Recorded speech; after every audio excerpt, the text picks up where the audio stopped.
¿cómo va? Buenas noches. Buenas noches. Bueno, vamos a hacer este esfuerzo. ¿Me escuchás bien? Todo perfecto. Eh, sí, estaba hablando recién con tu asistente, con Cristian, por el tema este de que estoy como bloqueado, digamos, Ah, que estoy como bloqueado con toda esta situación de Instagram, que no sé por qué no me permite iniciar yo los vivos, pero puedo unirme al menos. Así claro, que afortunadamente pudimos hacer esto. qué bueno. Bueno, yo para el anuncio a la gente, no sé si ya estuvieron leyendo más o menos la temática, que la idea sería hablar un poco. Hacerlo lo más espontáneo posible. Sí, sí, sí. Pero bueno, de lo que comentaba, que más o menos lo que habíamos planeado era hablar de qué hubiera pasado si en 2003 ganabas, porque yo eso es algo que lo pienso hace años. Hace años que pienso que hubiera pasado, porque Kirchner ganó con un quinto de gente que lo ganó, que no es una representación muy amplia, la verdad. No, es verdad. Eh, y vos no me acuerdo si habías sacado 18, 17, 10, ay, no te escucho bien, a ver, no sé si es 17, el auricular. 17. 17. Eh, Así que bueno, por eso digo, entonces, siendo una representación tan baja, es una pena que no se haya hecho una especie de balotaje entre el segundo y el tercer puesto. En realidad ahí yo creí equivocadamente que Menem se derrumbaba en la etapa final y que íbamos a competir con este señor. Y hubiera Claro, sido una cuestión dura, pero bueno, no ocurrió así. claro. Así que bueno, digo, yo siempre pienso eso, que qué hubiera pasado, siendo que en una época donde Argentina tuvo los mejores términos de intercambio, según me dijo Javier Milei, un 30% por arriba de la época de Perón, Sí. del granero del mundo, que qué hubiera pasado si... no te escucho, ¿cómo? Fue una época excepcional, hubiéramos tenido un éxito muy grande, por algunas razones que vale la pena explicarla. Primero, Claro, porque los precios externos eran fantásticos para Argentina, llegaron a ser 2 o 3 veces los históricos. Segundo, porque el impacto no es solo sobre los precios, sino que también afectaba mucho a nuestros vecinos que son nuestros principales clientes. O sea, lo mismo que nosotros producimos, produce Uruguay, Paraguay, Brasil sobre todo. Entonces, si hubiéramos recibido 2 rondas de viento de cola, la primera la de las commodities, la segunda la de Brasil y los vecinos. Y eso tiene una dimensión más grande que las commodities, y eso nos hubiera creado una inmensa oportunidad que el país la pudiera haber capitalizado, claro. hubiéramos creado la infraestructura que le hubiera dado una competencia permanente al país, no desperdiciarlo en una orgía, digamos, Populista. que eso dura un rato. En cambio, si hubiéramos capitalizado el país, si hubiéramos mejorado su educación, su institucionalidad, pero habría un capital intangible que vale más que todo eso que te estoy contando. La gente se hubiera enamorado de la república, de la decencia y de la economía de mercado. Y esa hubiera sido la clave del éxito futuro. Sí, yo de hecho recién estaba hablando de eso con mi papá, que bueno, él te votó, mi mamá también, en 2003. Yo le comentaba, yo tenía 13 años, yo nací en el 90. Yo recordaba, le comentaba que yo iba a la escuela, en el colectivo, y que empezaron a pasar, no sé si siguen existiendo esos cartelitos que pasan en LED la publicidad, y me acuerdo que pasaba la propaganda de tu campaña. Y yo Es pensaba, verdad. si se puede votar mi mamá, me acordaba, que pensaba. No, Eh, no, ahí fuimos muy creativos también en eso y además lideramos durante toda esa campaña las polémicas, porque claro, nosotros le proponíamos una cosa novedosa al país, pero claro, novedosa no quiere decir que no había sido probada en otros lados. Yo soñaba que la Argentina tuviera una oportunidad como tuvo Alemania en el 48, donde aplicando estas ideas se recuperó después de la guerra de una manera extraordinaria y claro, la gente que hizo esa hazaña en Alemania era la misma que 10 años atrás estaba metida en el nazismo. Es decir, muchas veces la gente cambia y cambia cuando se crean las oportunidades. Y yo creo que ahí se hubiera creado una inmensa oportunidad por las circunstancias materiales, pero es por este capital intangible, esto que no se ve, que es que nuestro software se hubiera enamorado de las instituciones, de la decencia, de la economía de mercado, porque le hubiera ido muy bien a la gente bajo esas reglas. Y cuando a vos te va bien, no querés cambiar. Eso... Claro.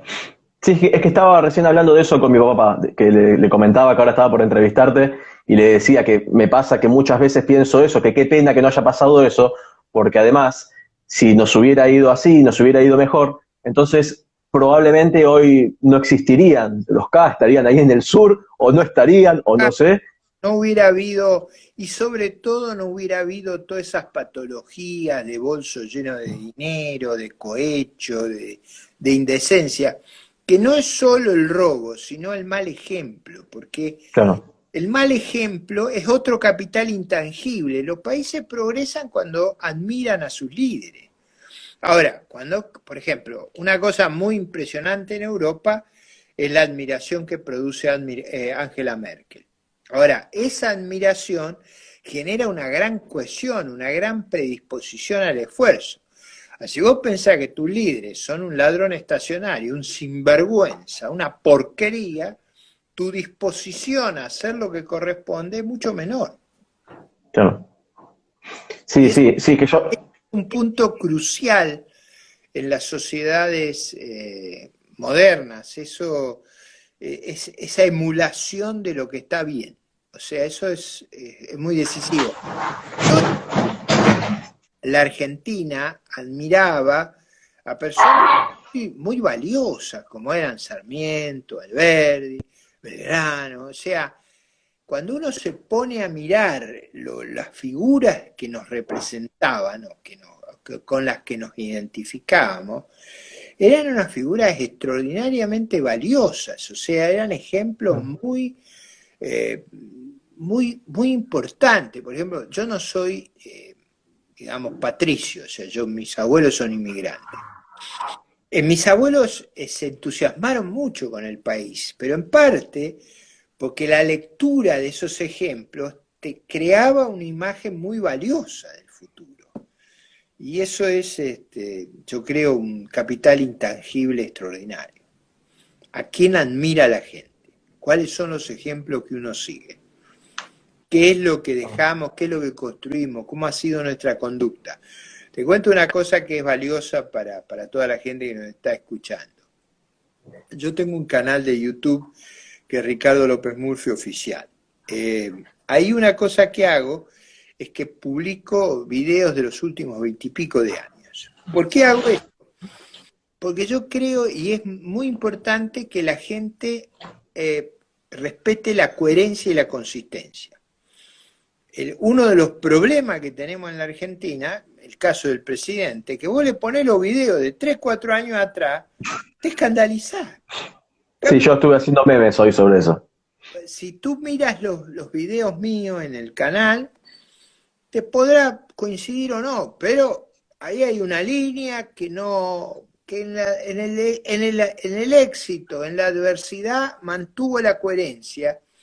Eso es muy importante, porque crea un buen ejemplo. Claro. Sí, sí, yo lo que estaba hablando con mi viejo es que decía que a ver, perdón, que tengo el perro acá al lado que me está molestando, pidiéndome caricia, tengo un Rottweiler, tiene 8 meses y está súper denso. Perdón. Eh, Cosas que me pasan siempre cuando estoy con los vivos, los perros empiezan a pasar alrededor mío. Bueno, lo que decía, que yo lo que le comentaba a mi viejo, que decía eso, digo, si hubieras ganado, probablemente, bueno, yo estoy convencido de que nos hubiera ido mucho mejor y que el kirchnerismo no hubiera ganado en 2007, no hubiera ganado en 2011. Ahí hay que partir de la base de que hubiéramos tenido una circunstancia muy favorable. Eso no hay que engañarse. Si las circunstancias son favorables, ese viento de cola la gente al final te lo empieza a atribuir a vos. Es decir, el problema es que uno no se confunda, pero la No, gente cree que es por vos. En realidad, gran parte de la realidad son las circunstancias que te tocan. Pero si la gente empieza a identificar que el éxito viene con tu persona, a ti no te derrotan más en las elecciones. Ahora, eso también puede llevar a errores grandes, que es identificar a los líderes políticos como la matriz del éxito, cuando en realidad fueron las circunstancias las que permitieron el éxito. Por eso yo creo que mucha gente que votó a Cristina y Alberto Fernández se acordaba de los mejores años. Ahora, esos años buenos no era por ellos, era porque teníamos precios excepcionales de nuestra producción. Cuando hay precios excepcionales de la producción argentina, nuestro país es como si se inflara, porque pensá, mirá lo que pasa, para que todos los chicos que nos escuchan lo entiendan. Si los costos se cubren con una soja de $330 y pasa a 660, son pura ganancia para la Argentina. Entonces, todo es ganancia. En realidad, a 330 a lo mejor la ganancia es menos de 30. Los 330 adicionales son 11 veces tu ganancia. ¿Te das cuenta? O sea, porque la ganancia es una fracción muy pequeña del precio. Si el precio se duplica, es una ganancia increíble. Eso fue lo que nos pasó en esa época. Ahora, a largo plazo, lo que es importante siempre es lo que yo te decía al principio: capitalizarte, fortalecerte, educarte. Esas son las cosas que a largo plazo te dan ventaja. El crecimiento de una de las pocas cosas que sabemos los economistas es por qué se crece. Se crece porque se tiene más capital per cápita, porque se tiene más capital humano. Capital humano es básicamente dos cosas: educación y salud. La educación no es solo la formal. Cuando vos vas a trabajar, aprendés en el trabajo. Es decir, hay un capital que se aprende en el trabajo. Y lo último es aumentar la productividad. Bueno, eso es lo que nosotros necesitamos hacer para el futuro. Crear un ambiente favorable para que haya inversión, que haya trabajo genuino y nuestros chicos valoren más la educación. Claro. Yo hay una cosa que suelo hacer en los videos que hago, que es como revisionismo histórico. Entonces, también me parece que sería interesante evaluar un poco, reflexionar un poco sobre tu fugaz paso por el Ministerio de Economía, lo que habías planteado y lo que se terminó haciendo, porque yo, como digo, era muy chico, así que no puedo hablar de algo que haya vivido, porque si bien lo viví, tenía 9 años en el 99, pero según tengo entendido, vos en el 99 habías propuesto mejorar la competitividad contra Brasil, bajando salarios un 10%. Entonces de la Rúa salió a despegarse y a decir como, no, yo entonces, no voy a poner a Ricardo de ministro de Economía. Sin embargo, después Machinea bajó, no sé, un 12%, después Cavallo lo bajó un 15%, y al final... Recordemos la época. Sí. En esa época el país tuvo la suerte, se produjo una triple crisis. En Asia hubo una crisis muy severa que bajó el precio de las commodities, o sea, bajó el precio del petróleo, de la soja, del trigo, pero lo bajó mucho. Producto de esa crisis, eso ya nos afectó mucho, Rusia no pudo pagar sus deudas. La crisis rusa cerró los mercados de capitales, o sea, ¿qué quiere decir eso? Nos encareció mucho la renovación de nuestras deudas. Producto de la crisis asiática y de la crisis rusa, se produjo la crisis brasileña. O sea, Brasil no pudo soportar esa crisis y se derrumbó el precio del real brasileño. Cuando el precio del real sube mucho, los precios en dólares de Brasil bajaban. Entonces, nosotros es como si hubiéramos tenido un chaleco de fuerza que se reducía a un peso inferior. Cuando se bajan los precios externos, como si el chaleco te apretara. Es como si vos, de pesar 110 kilos, tenés que bajar a 90.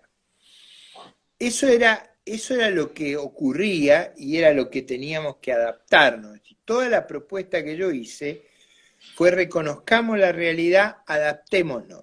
Hoy tengo una gran ventaja con respecto a esa época, porque la misma crisis le pasó a varios países de Europa en 2011, 2012, e hicieron lo que yo propuse en marzo del 2001. Ninguno hizo lo que se hizo desde diciembre del 2001 y del 2012 en la Argentina. No. Todos hicieron lo que yo había propuesto. ¿Por qué lo hicieron? ¿Por tontos? No, no. Lo hicieron porque de esa manera preservaron la estabilidad. Y la estabilidad es muy importante, porque esas crisis son transitorias. Ahora, si en una crisis transitoria vos destrozás todo, es muy difícil que eso... Sí, recuperarte. claro, y te queda la idea de que cada vez que tenés un problema vos rompes todo. Es un mecanismo que produce una gran incertidumbre, un gran desaliento, un gran temor. Fíjate lo que nos pasa ahora. Siempre los kirchneristas hablaban de la fuga de capitales, que había fuga de capitales. Nunca hay más compra de dólares que ahora. Lo tienen limitado a $200, pero hay 5 millones de personas, 5 millones de familias. La Argentina debe tener unos 13, 14 millones de familias. Hay 5 millones que compran. ¿Por qué compran? ¿Porque quieren fugarse? No, compran porque la moneda nuestra, las políticas del gobierno generan mucha desconfianza. Entonces, claro, lo que hay que hacer es generar confianza. Sí, bueno, lo que estaba comentando sobre este tema, que otra cosa que también me informé, como digo, porque yo en esa época era muy chico, es que después, cuando finalmente asumiste, el problema fundamental de las quejas, según tengo entendido, fue por el ajuste a educación, que finalmente después Caballo creo que ajustó como 3 veces más de lo que pretendía. Dualde ajustó mucho más todavía. La verdad histórica es que eso es fácil de mirarlo en la cifra del Ministerio de Economía. Uno mira la serie de gastos y uno va a ver que en el 2001 era mucho mayor el gasto en educación que en el 2002, en el 2003, en el 2004. Claro. Ahí se me hizo una gran estigmatización. Para contarte la verdad de los números, yo había sido ministro de Defensa. Sí. El gasto en defensa de 1992 era mayor en términos nominales que el gasto del año 2000. O sea, en 8 años habían bajado el gasto. El gasto en educación universitaria del año 92 se había duplicado hasta el año 2000. Yo lo que propuse era una pequeña reducción del 4%, que era una cosa mínima, para hacer el esfuerzo y evitar una crisis de confianza. Con la devaluación, pensá que devaluaron de 1 a 4, ese gasto lo pulverizaron. Lo que yo pedí un 4% lo bajaron 50-60%, sobre todo Duvalde. Es decir, y Kirchner, ¿no? Al principio. Quiero decir, eso fue muy tergiversado, la política en la Argentina es muy mentirosa, eso hay que aprender. Bueno, es que, de hecho, con Dualde la pobreza llegó más o menos 56, 57%. La brutal devaluación que hizo de 1 a 4, sin ajuste de salario y jubilaciones, fue terrible, terrible. Claro. Ahora, una de las razones del canal de YouTube, ese que jorobo tanto, que si uno entra a mi Instagram uno va derecho, una de las razones es porque ahí está explicado varias veces cómo fueron esos hechos. Y está explicado, y eso es muy importante, no tanto para defenderme yo, sino para que la historia sea bien contada. Claro. ¿Por qué es importante la historia? Porque uno, cuando mira para atrás, uno aprende de los errores. Y si esa historia está mal contada, no se aprende. Justamente acá quiero hacer publicidad a otra iniciativa que tengo. Claro, porque hago muchas cosas. Voy a hacer un curso de 6 reuniones por un canal de YouTube sobre la historia económica argentina, desde 1867 en adelante. O sea, voy a hacer casi un siglo y medio. ¿Para qué voy a hacer eso? Para que entendamos lo que nos pasó en la historia, las cosas que hicimos bien y las cosas que hicimos mal. Yo creo que la política es un acto de docencia, de pedagogía, es tratar de explicar los dilemas que tenemos y a dónde vamos. Y es muy Claro. importante que tengamos credibilidad. Eso es lo que estoy tratando de hacer. Sí, sí, es que bueno, yo precisamente por eso los videos que hago, en general los que más éxito tienen son los que hago revisionismo histórico, porque como estabas diciendo, es saber de dónde venimos y saber qué es lo que pasó en la historia y cómo se puede cambiar, teniendo en cuenta cosas que ya pasaron. Como por ejemplo saber que el peronismo siempre se roba ideas ajenas y las da como propias. Y dices, ah, mira, esto pasó siempre. No, es Eh, cierto. Ahí justamente uno de los videos va a estar dedicado al peronismo del 45 al 55. Va a haber, son 6 periodos históricos. Yo creo que va a ser muy educador para todos y los vamos a subir después al canal. Y bueno, yo creo que todas esas cosas ayudan, ¿no? No es que soy un maestro ciruela, yo estoy tratando de ayudar a entender el problema y si lo podemos entender, podemos lidiar con él. Si no lo claro. entendemos, es difícil lidiar con él. Sí, sí, es que lo que últimamente se viene llamando la batalla cultural, de Efectivamente, ir educando a la gente y que vaya entendiendo algunas cosas que quizás... yo creo que mucho más importante que la batalla electoral, que la batalla política, es la batalla cultural. Yo te contaba el caso de Alemania. Lo que se Mm, ganó en la Alemania fue la batalla cultural y fue de una civilización atroz como fue el nazismo a la democracia más avanzada de Europa. Eso me gustaría a mí que hiciéramos, o sea, un éxito cultural que cambiara, es decir, a ver, yo creo que el progreso económico tiene una moral, o sea, yo creo que las personas las sociedades cuando prosperan mejoran, no se empeoran. Yo opino todo lo contrario al pobrismo, viste que hay toda una teoría que dice que si fuéramos todos pobres, que la riqueza es el estiércol del diablo. Yo no creo eso. Yo creo que la prosperidad y la mejora en los niveles de vida le permite a la gente una vida más decente, con mejores posibilidades, le da más reflexión. Cuando tú estás muy desesperado por la cuestión económica, todo es la lucha por la vida. Por eso es muy claro. importante que esa visión cambie. Yo creo que esa ideología del pobrismo y que si a todo nos va mal, vamos bien, esa es una idea totalmente equivocada. Nos va bien si todos mejoramos, no si empeoramos. Sí, yo de hecho tengo un tío que es asesor financiero, alguna vez hace algunos años hablaba de esto con él, hablábamos de corrupción y cosas por el estilo, y lo que me decía es que vos pensás que alguien que no tiene comida para llevarse a la boca no va a estar pensando en, no, que la corrupción, que mirá lo que dijo, va a estar pensando en que, bueno, no sé, a mí esta persona me da un plan, yo puedo comer y es lo que me importa. Digo, precisamente por esto que estabas diciendo, de que cuando, que, si, que en los casos de pobreza no van a estar pensando en otras cosas más allá de la subsistencia. Exactamente, y esa es una cuestión vital. Y tú referías a otro punto que yo no quiero dejar pasar porque me parece muy importante también como idea, como lección que tenemos que aprender. A mí me dice, ¿cómo combatiría usted la corrupción? Bueno, lo Mm, haría con reglas parejas para todos, digamos, con un gobierno electrónico, donde cada trámite lo presentás y no hay más remedio que contestar sí o no. Si no hay contestación, se aprueba automáticamente. La clave es que los funcionarios no puedan conversar, que no te puedan hacer un traje a medida, porque en la medida que te puedan dar un tratamiento subjetivo a medida, ahí empiezan las corrupciones.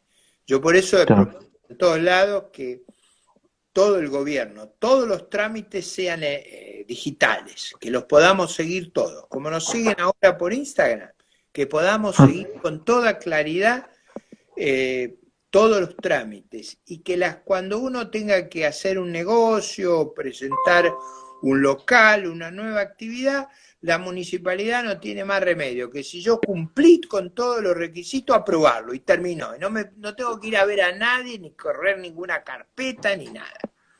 Claro. Esa es Sí, bueno, otra forma de terminar con la corrupción es no ponerle un arancel a cada uno según la cara que tenga. Eso es crucial, porque ese entorno de privilegios es el que crea el campo de la corrupción. En Sí, es que hay... los controles de cambio, por ejemplo. Ah, Ahora, si vos querés comprar dólares, si vos sos amigo del gobierno, te lo dejan comprar. ¿A cuánto? A 100 si son muy a menos. Si son muy amigos, a 70. Eso no puede ser. Y si no son nada amigos, a 138. Eso no puede ser. bueno, escuché el rumor de que quieren bajar a 40 la cantidad de dólares para poder comprar de manera mensual. Bueno, lo que tienen que hacer ahí es Mm, mirar, es decir, dejarse de jorobar, dejarse de meter en esas cosas. A ver, perdón. salud. Uruguay no tiene cepo, Brasil no tiene cepo, Paraguay no tiene cepo, Bolivia no tiene cepo, Perú no tiene cepo, Chile no tiene cepo. ¿Quiénes son los únicos que tenemos cepo? Nosotros. No tienen cepo ninguno de los países de Europa. No tiene cepo Canadá. No tiene cepo México. No tiene cepo Costa Rica. No tiene cepo nada. Bueno, nosotros y Venezuela. Que son. Ahí está. Qué buen No hay ejemplo. que parecerse. Cuando nos parecemos a los equivocados, hacemos macana. Sí, Hay que sí, cuando se apunta a ese modelo.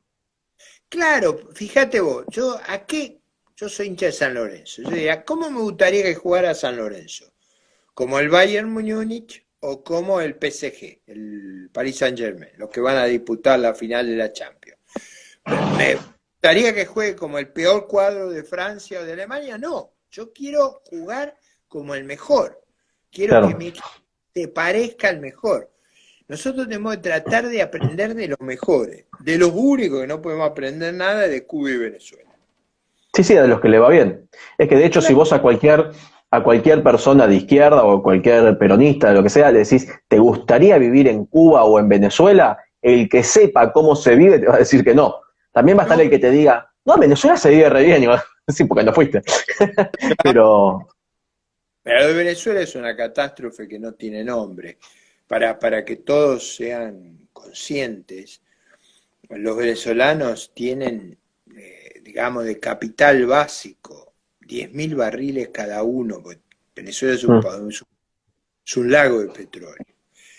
Teniendo un capital de alrededor de $1.000.000 por habitante, vivir como los países más pobres de África, solamente eso. Hay que ser, porque para destruir riqueza hay que poner mucho empeño, y lo han puesto. O sea, son países que se han degradado. Yo siempre cuento el caso de Cuba, porque me ha pasado, yo he sido 40 años profesor en la universidad. Una cosa que me ha asombrado es que hay muchos chicos que creen que Cuba, yo te voy a contar la verdad. Cuba era 5 veces República Dominicana en el año 58. Hoy es 5/6 de República Dominicana. O sea, perdió prácticamente 5/6 de su riqueza con el gobierno de los Castro. O sea, Cuba se volvió un país muy pobre y los dominicanos que eran muy pobres siguen siendo, no son ricos, pero progresaron enormemente. claro. Entonces yo digo, y uso Dominicana, podría usar otro ejemplo, uso Dominicana porque es una isla del Caribe igual que Sí, sí, porque tiene similitudes. No, sí, porque si lo comparás, no vas a comparar con Alemania, porque no tiene nada que ver. Exactamente. Por ejemplo, yo cuando comparo a Argentina, yo la comparo con Uruguay y con Chile. ¿Por qué? Porque tenemos culturas similares, Claro. niveles educacionales similares. Lo que pueden hacer los uruguayos, nosotros lo podemos hacer seguro. A veces me dijeran, ¿por qué no nos comparamos con los noruegos, los suecos? Son países de mucho éxito, de muchos atributos. Claro. Esa es una prueba exagerada. O Los sea, países socialistas, como les dicen. uno de esos lo es, o sea, Claro, ¿no? yo los conozco muy bien, son países, digamos, son países extraordinariamente abiertos, con un sentido de Claro. empresa muy grande, con una gran homogeneidad del capital educativo. Si la gente quiere que nosotros seamos un país parecido a esos países exitosos, yo sé cómo hacerlo. Lo que tenemos que hacer es homogeneizar nuestra educación. Yo te voy a contar una cosa que a mí me tiene muy Ah, amargado. Perdón, antes que sigas con eso, que quiero hacer un paréntesis para que, como ejemplo práctico de lo que estabas diciendo antes de cambiar de tema.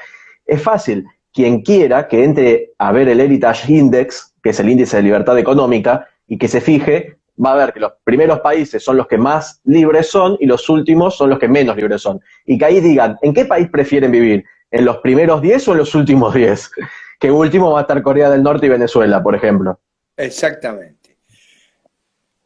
Yo creo que ese punto es enormemente importante. Te hago un comentario de Argentina que a mí me tiene muy preocupado. Yo soy profesor en UCEMA y soy directivo de UCEMA. Nosotros tenemos 200 cursos en línea simultáneos, o sea, nadie se enteró que hubo pandemia y los cursos siguen, o sea, no van los alumnos a las aulas, pero lo hacemos por Zoom y todo funciona. Sí, tengo una amiga que hace una maestría ahí. Exactamente. Eso funciona perfecto.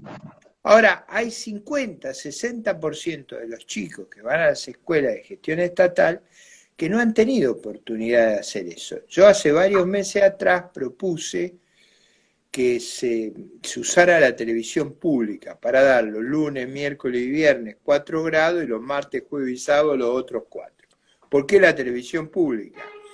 Bueno, porque muchas veces es más difícil dar clases por teléfonos celulares y en los hogares de menores ingresos no hay computadora para todos los chicos. Entonces, con la televisión pública llega a todos lados, no digo que sería perfecto, pero eso hubiera evitado que se ampliara la brecha educacional. Si nosotros queremos vivir en una sociedad más igualitaria, lo que hay que hacer es achicar la brecha educacional. Y eso es parte central del esfuerzo que tenemos que hacer. Sí, es que de hecho escuché que ahora quería agarrar a los chicos que tuvieran problemas con la conectividad y que ellos puedan ir a clases. Que según escuché, creo que tiene que haber un chico cada 15 metros cuadrados. O sea, 15 metros cuadrados es casi 4x4. Una habitación de 4x4, un solo chico. Así que sí, como decís vos, si fuera como lo estás diciendo, o sea, es muy raro que alguien no tenga ni televisión, ni internet, ni nada. Exactamente. No sería perfecto. A mí me han preguntado dónde se me ocurrió. Claro. Cuando yo era chico, allá a principios de la década del 60, enseñaban por televisión pública la Enciclopedia Británica. Y era un programa que mirábamos porque nos ampliaba nuestra información. Y lo que yo pretendía era que a todos los chicos le hiciéramos llegar ese material. O si mi abuela me hacía leer el diario, era dura la vasca, pero me hacía leer el diario, ¿no? O sea, mi abuela me decía que eso me iba a ayudar con mi vocabulario, me obligaba a buscar la palabra del diccionario. Yo tuve una abuela exigente, pero digo, eso me ayudó en mi formación, o sea, me ayudó mucho. Entonces a toda la gente que no puede tener escuela, yo decía, haga como hacía mi abuela, ponga a los chicos a leer un libro con un diccionario. No es perfecto, pero hay que tratar de cerrar esta brecha que se ha producido producto de... Casualmente, ahora que hablabas de tu infancia, mira, yo ahora en este momento estoy en Rafael Calzada, que la mayoría no sabrá dónde queda, pero sé que vos sí porque viviste en Adrogué. Es verdad, viví mucho. A ver, mi mamá era de Remedios Escalada y yo viví muchos años en Adrogué y cuando los domingos a veces iba a misa a Rafael Calzada. Ah, a la Santísima Trinidad. Claro, ahí iba. Ah, mira, sí, yo ahí tomé la comunión. Y no sé si mis papás se quedaron ahí. Ah, sí, acá también mi papá me dice, sí, me dice.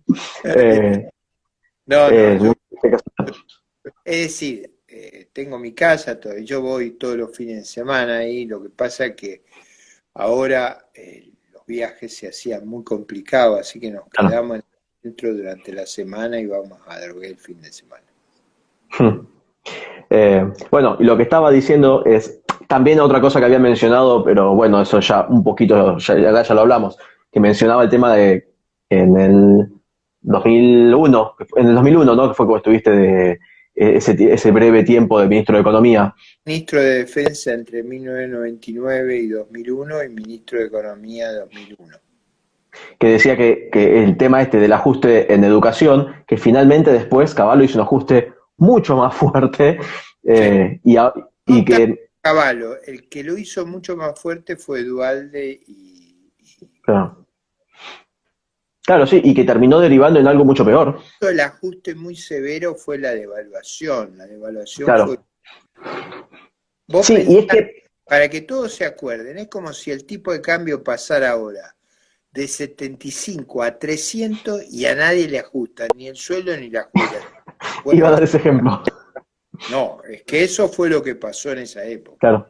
Sí, iba a dar ese ejemplo, porque cuando uno dice de 1 a 4 piensa, son de 1 a 4 pesos, no es tanto. Claro, pero lo tenés que hacer porcentual, tenés que pensarlo de manera porcentual, Lo no que tenés que suba 4 pesos. de 75 a 300, sin Claro. ajuste de salario ni jubilaciones. Fue una cosa terrible. Es que no, los que eran grandes y se acuerdan de esa época, saben cómo fue. Es que yo había momentos que me quitaba el aire pensar lo que era ese brutal ajuste que hizo en los primeros meses Dualde. Y yo hay algo que suelo mencionar con respecto a esto, que dicen como que, bueno, pero después que con Kirchner empezó a crecer, qué sé yo. Y claro, pero se olvidan que el ajuste lo hizo Dualde y Kirchner lo aprovechó eso, como, bueno, ya está hecho el ajuste, el costo político lo pagó Dualde, yo no ajusté. Eso es verdad, y hubo otra cosa, no solo alguien le había hecho la corrección, sino que además tuvimos esa suba espectacular de los precios de las materias primas, Claro, expliqué antes, te genera dos olas de favorables. La primera por los precios y la segunda porque todos nuestros vecinos, que son nuestros principales clientes, mejoran mucho. Y mm, cuando Brasil mejora, es como si fuera una aspiradora sobre la Argentina. O sea, es una economía tan grande al lado nuestro que cuando mejora nos absorbe. También nos joroba cuando se achica, ¿no? claro. Eh, y que te estaba preguntando, me hice un lapsus con lo que estaba diciendo. Eh, sí, lo del tema del ajuste. Y lo que decía, ese ajuste que terminó aprovechando Kirchner, en realidad también le pasó ahora con Alberto. Que Macri, por ejemplo, que más allá de que la economía muy bien no la manejó, pero algo de ajuste hizo, y yo recuerdo muy bien, porque acá sí yo ya era grande, cuando cuando Macri hizo ajuste en las tarifas de luz, de gas, que sacó subsidios, por lo tanto aumentó el precio, todo el arco político del peronismo salió a decir, ¿cómo vas a ajustar así? Y todo eso. Pero ahora no es que dijeron, bueno, ahora que llegamos al poder vuelven los subsidios. Todos esos que dijimos que tenían que estar, acá están de nuevo. No, hicieron lo mismo de nuevo. El costo político de cierto ajuste, que no fue suficiente, pero algo de ajuste hubo, que hizo el gobierno pasado, ahora lo aprovechan. Pero digamos la verdad, o sea, no fue un buen gobierno, pero en los últimos 2 años hizo una corrección que le ha permitido a este gobierno tener cierto margen de acción, o sea, Claro. lo hizo mal, a destiempo, desprolijamente, pero los 2 últimos años corrigió y le creó a este gobierno un espacio que de otra manera no hubiéramos tenido. En realidad, a veces la vida es un poco injusta.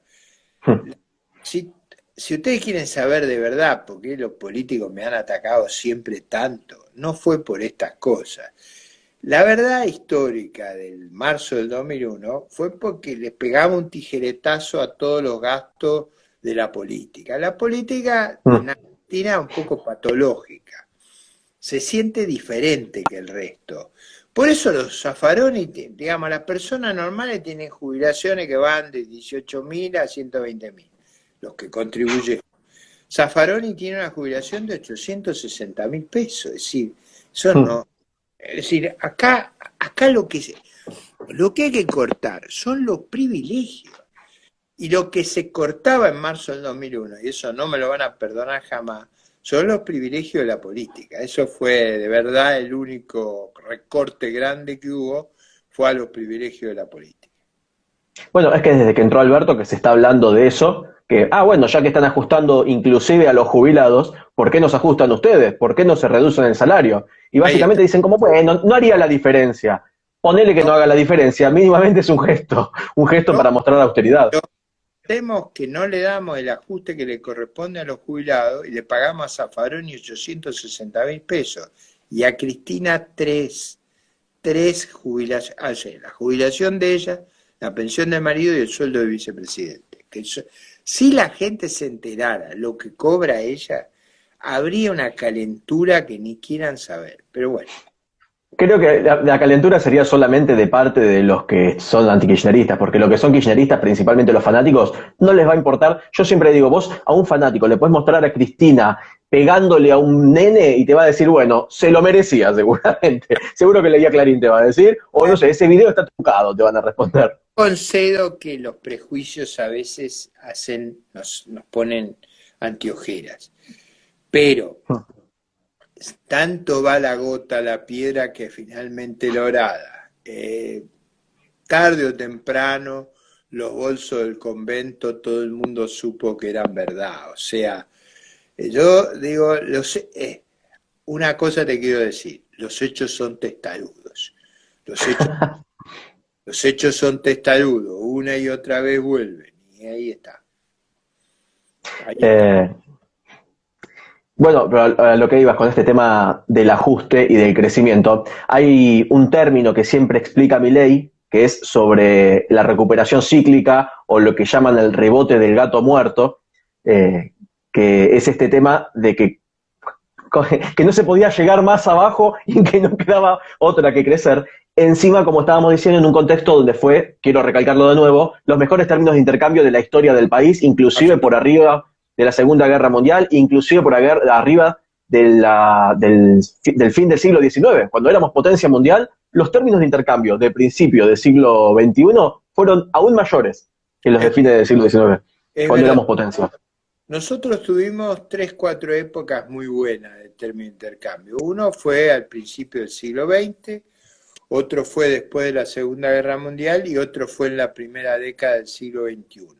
Ya, con la carne, con el trigo y con la soja. La primera década esa fue, bueno, fue extraordinaria. Si la hubiéramos usado, por ejemplo, Uruguay razonablemente bien. Uruguay, por ejemplo, Uruguay no tiene ninguna de estas inestabilidades, de estas angustias que nosotros pasamos. Es decir, acá estamos todos con el Jesús en la boca de qué van a hacer con la dólar, qué van a hacer con... Eso no puede ser. La vida es buena cuando nadie está angustiado, nadie sabe en Uruguay quién es el nombre del ministro de Economía. Acá estamos todos mirando qué es lo que va a hacer Guzmán. Sí, sí. Sí. Eso no puede ser.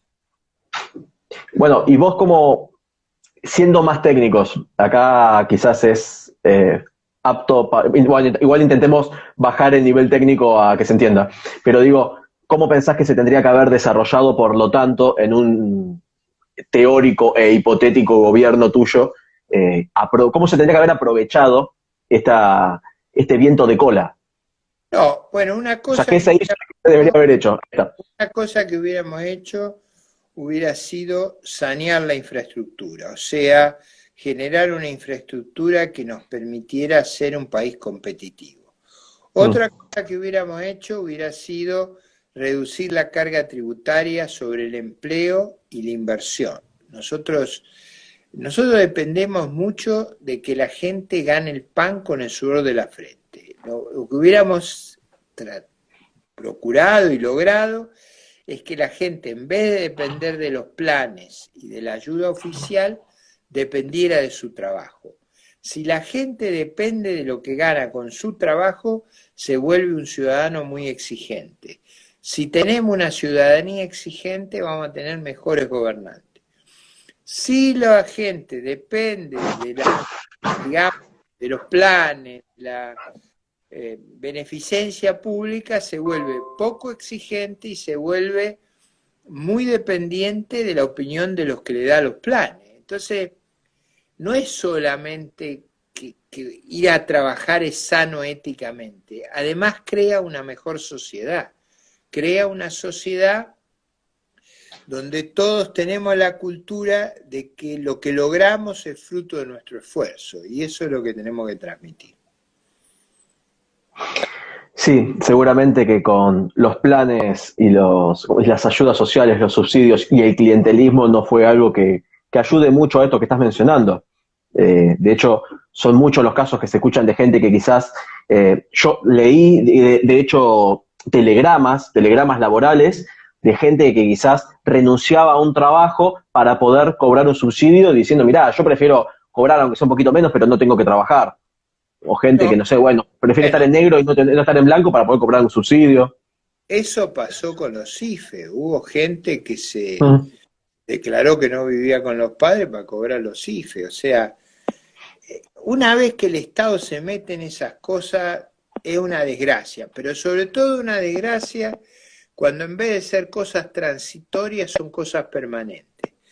Yo siempre claro, digo que al infortunio hay que ayudarlo, o sea, que es infortunado, que tuvo un episodio muy desgraciado, a mí me parece bien que lo ayudemos, pero la ayuda tiene que ser temporal, tiene que ser para que vuelvas a trabajar, para que vuelvas a valerte por ti mismo. No puede ser para que dependas toda la vida del trabajo, del esfuerzo y de los sacrificios de otro. Esa es la regla. El infortunio, todos podemos tener un infortunio, hay que ser solidario con el infortunio, pero eso es temporal, no puede ser permanente. claro. Es Sí, para algo, ayudarte a volver a trabajar. algo que hablaba la vez pasada con Javier Milei, que también tuvimos un vivo, hablamos sobre el tema de lo que desde el liberalismo se llama la ética de la emergencia, que me pareció interesante en este caso, cuando hablaba con Javier, hablarlo, porque hay muchas veces que se entiende que llamémosles, las ideas de la libertad proponen una meritocracia total en la cual, bueno, no sé, no te pudiste arreglar, bueno, no sé, chau, me voy, y que no se le ayuda, como decís vos, al que tiene algún problema y que necesita salir adelante. Y otra cosa interesante que hablábamos es un punto que es esto que estabas diciendo vos sobre el tema de los subsidios, las ayudas sociales. Se supone que un subsidio es para aplicar de una manera puntual, creo que inclusive estaba en el diccionario, si mal no recuerdo, que es para aplicar de una manera puntual para sanear algo de manera temporal. No, para, bueno, están subsidiados todos y por siempre. Eso, exactamente, ese es el problema. Cuando es recurrente, cuando es Sí, permanente, las cosas, digamos, si a alguien le ocurrió un tsunami, un terremoto, ahí es lógico que haya una actitud de solidaridad, de ayuda, pero eso claro, tiene que ser temporario y tiene que ser para que reconstruyas tu capacidad de ganar tu propio sustento. Siempre hay que claro, pensar que la regla es cómo te hacemos autónomo, cómo te hacemos claro. libre, evitamos que alguno te mandonee. Cuando el Estado es el único proveedor, al final termina siendo un gran mandón. Y a mí nunca me gustaron los mandones. Bueno, es como dice esa frase, dale un peso, nombre y comerá un día, enséñale a pescar y comerá por siempre. Que es Efectivamente, exactamente lo que vos estás diciendo. de eso se trata. Eso es lo que estamos tratando de lograr. Y es que lo increíble es que el propio Perón, digo, bueno, o sea, mi página de peronismo, digo, el propio Perón decía que existen dos tipos de hombres, los que trabajan, los que no, nosotros estamos del lado de los que trabajan.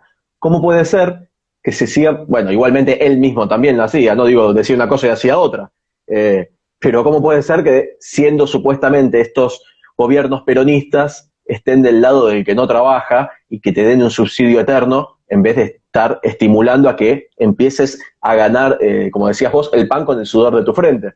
Eso es muy importante, esa es una cultura básica.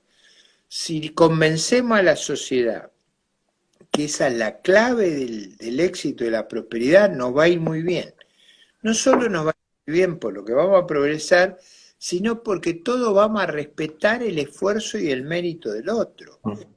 Ahora, si el otro vive a costa mía o tiene una jubilación disparatada como Zaffaroni, bueno, eso desalienta mucho. Es que es lo que suele fracasar, la idea del socialismo, de que todos ganen lo mismo. Entonces, por ejemplo, no sé, el médico gana lo mismo que el barrendero, entonces voy a decir, ¿para qué voy a estar matándome 10 años estudiando medicina si después si puedo ganar lo mismo si no estudio nada sin sacarle mérito al barrendero? Pero digo, es más fácil no estudiar nada durante 10 años. Uno de los temas que yo explicaba en mis clases en la universidad era justamente que explicaba esas diferencias de remuneraciones, y es la claro, inversión educativa que tenés que hacer. Ahora, en el socialismo no es verdad que hay igualdad. La cúpula, la sí, sí, la casta política, no había nadie que viviera como Fidel Castro. Hasta claro. tenía un acuario privado para hacer casa submarina, eso lo declaró O uno los así. hijos de Chávez, de Maduro, Bueno, ahí está, todo millonario, todo es un escándalo eso, esto es una gran mentira. Pero bueno, eso es parte de nuestra tarea, es explicarle a la gente, tener la valentía de no callarnos. A mí me claro. sería muy fácil la vida quedarme en mi casa estudiando, dando clase, haciendo mi vida profesional. ¿Por qué me meto? Porque mi compromiso y mi voluntad es que mi país no se vea sojuzgado por una tiranía de ese tipo. Y por eso estoy dispuesto a hacer un enorme sacrificio, un enorme esfuerzo. Porque no solo porque es bueno para mi comunidad, sino también defensa propia. A mí no me gustaría vivir en un país así. Y por eso voy a hacer lo posible para que no lo sea. Claro, es que vos tenés 69 años. Tengo 69 años. Por Claro, eso por eso, muchas otras personas de 69 años dicen, yo me jubilo, ya está, me voy a, no sé, a dormir. es verdad, es verdad que hasta sería lógico, y a mí me gustaría dedicarme a esta época a que sea gente más joven la que haga esto. Por eso Claro, es comprensible eso. Pero me parece que la situación es tan delicada que por eso me arremango. Yo digo que yo no soy claro. un dirigente político ni un líder político, yo soy un emprendedor cultural. Estoy tratando de que ganemos esta batalla cultural por el trabajo, por el mérito, por el esfuerzo, por la decisión y por la libertad. Esa es la batalla que tenemos que ganar. Si la ganamos, yo a esta altura de mi vida no tengo ninguna aspiración. Ahora, tengo que tener sí la responsabilidad de que si no hay más remedio y si puedo ser un factor útil en esta ayudar al Batalla cultural. destino, yo estoy dispuesto. Todo el mundo sabe que yo nunca oculto mi edad, ni mis canas, ni nada. Todo el mundo sabe los años que tengo y la trayectoria que he tenido. Si me tengo que arremangar, lo voy a hacer. Y si se trata de tener coraje, todo el mundo sabe que yo lo tengo. Así que si eso es necesario, lo voy a poner en marcha. Sí, sí, bueno, y también creo que hablaría en nombre de muchos agradeciendo eso, porque como decía, vos fácilmente podrías decir, bueno, ya está, yo me retiro, hice lo que pude, sigan ustedes. Y así todo, acá estás con la tecnología, con lo nuevo, luchando y dándome una hora de tu noche para en vez de estar comiendo o durmiendo o mirando una serie, estar hablando con un pibe que está acá en Calzada. Así que ¿No? también te agradezco eso. Eso yo creo que nos va a ayudar, por supuesto, a todos los que nos escuchan, pero nos va a ayudar a ser parte de un país mejor. Eso es lo que estamos tratando de hacer. Y yo valoro mucho el esfuerzo educacional y de comunicación que estás haciendo, y creo que nos va a permitir llegar a una audiencia, Mm. va a tener un efecto y se va a prolongar en el tiempo, y yo estoy encantado de la conversación que estamos teniendo. No, yo también, y la verdad que lo agradezco mucho. Más pensando en, como decía al principio de este vivo, que a mí me pasaba estar yendo a la escuela y decir, ah, mira, ese es el hombre que va a votar mi mamá y mi papá. Y que hoy pueda estar acá hablando con vos, así que lo agradezco mucho. Igual más o menos tendríamos que ir cerrando. Yo no puedo ver cuánto tiempo va porque el vivo lo iniciaste vos, pero Claro. si tocas ahí el botoncito que dice vivo, que es color rosado, te va a aparecer cuánto tiempo vamos y sabemos cuánto nos falta. 25 minutos. Está bien, porque como corta solo la hora, entonces yo más o menos sé cuánto vamos por el reloj, pero no tengo el tiempo justo. Y quizás para cerrar podría ser interesante, ya que hablamos, que hicimos como una especie de raconto y estuvimos evaluando lo que pasó en el 99, lo que pasó después en 2001, lo que pasó en 2003, lo que tendrían que haber hecho según tu visión y que no lo hicieron, y cómo podría haber afectado. Y como digo, al día de hoy quizás no existiría el kirchnerismo, que eso me agarro la cabeza cada vez que lo pienso. No me estoy agarrando la cabeza porque estoy intentando no pensarlo. Estaría bueno quizás cerrar con una evaluación breve sobre lo que está pasando y lo que crees que deberían hacer y no están haciendo. Bueno, estamos viviendo una crisis muy grande por los errores cometidos y porque la pandemia es una tragedia, el virus es una tragedia a nivel mundial, a nivel regional e incluso mucho más para nuestro país que estaba muy frágil. Yo creo que la estrategia sanitaria que siguieron fue equivocada, eso de tener encerrado a toda la gente joven fue un error, pero bueno, eso ya se hizo y yo creo que no vale la pena llorar sobre la leche derramada. Lo que nosotros tenemos que pensar ahora es cómo salimos de esta, cómo nos recuperamos. Y eso lo vamos a hacer fomentando la iniciativa privada, fomentando a la gente que trabaja y que se esfuerza. No le crean una palabra cuando diga que el Estado los va a ayudar. El Estado está totalmente quebrado. Y no Mussolini pensaba lo mismo, que el Estado tenía que ayudar. Bueno, ahí Quiero comentar. eso no, el Estado es sacarles a uno para darle a otro y eso termina siempre en un escándalo y en un privilegio como lo contaba con el caso de Zaffaroni. Así que lo que nosotros nos tenemos que concentrar es en mirar al futuro, en construir para el futuro. Nos vamos a recuperar con esfuerzo, con educación, con disciplina, siendo, digamos, por ejemplo, una cosa que aprendimos en la pandemia, que es muy importante la higiene, que es muy importante lavarse las manos con agua y jabón, que es muy importante ser disciplinado y limpio. Eso es una forma de combatir fuertemente las epidemias. Yo siempre he dicho que la mejor política sanitaria es que haya aguas corrientes y cloacas. Y creo que eso es lo que tenemos que hacer y sobre todo evitar que haya barrios que no tengan ese saneamiento, que es lo que ha hecho que sean muy vulnerables a un virus como este, ¿no? Claro. Y a nivel económico. Terminar con un llamado al optimismo. Nosotros vivimos en una área geográfica que no tiene ni problemas raciales, ni problemas religiosos, ni problemas fronterizos. Nos llevamos bien con nuestros vecinos, no tenemos riesgos atómicos, bacteriológicos, químicos, como hay en otros lugares. Lo que nosotros tenemos que hacer es organizarnos de una manera inteligente, como lo hacen nuestros vecinos, como lo hacen los países avanzados, y si hacemos eso vamos a volver a ser prósperos, y eso yo quisiera, antes de morirme, dar la vuelta. O sea, que este decadente y fracasado lo convirtamos de nuevo en la tierra de promisión que atrajo a mis abuelos. Y yo creo que lo podemos hacer, y ese es mi compromiso. Bueno, esto se termina solo, me parece, ya está por terminar. Así que bueno. 58,40, lo que no tengo miedo, como yo no sé manejar esta cosa tan bien, tengo miedo que se apague. No, es que en realidad para cuando quieras hay una crucecita o dice finalizar vivo, algo así, pero si no se termina solo. Pero bueno, sí, lo que estaba diciendo, que te agradezco mucho el contacto. Cuando quieras, si querés, hacemos algún otro, hablando de algún otro tema, por ejemplo, de economía, en líneas generales. Cuando quieran, retornamos a esto y después lo subimos a mi canal y ahí lo ve todo el mundo y lo reproducimos y lo reproducimos. Y repetí si querés cómo era tu canal en YouTube. Ricardo López Murphy Oficial, es un canal de YouTube. Y acuérdense que vamos a dar ese curso de Historia Económica Argentina que los va a sacar todo el lavado de cerebro que le hicieron en estos cursos en la escuela. Ahí vamos a dar vuelta a la historia de nuevo.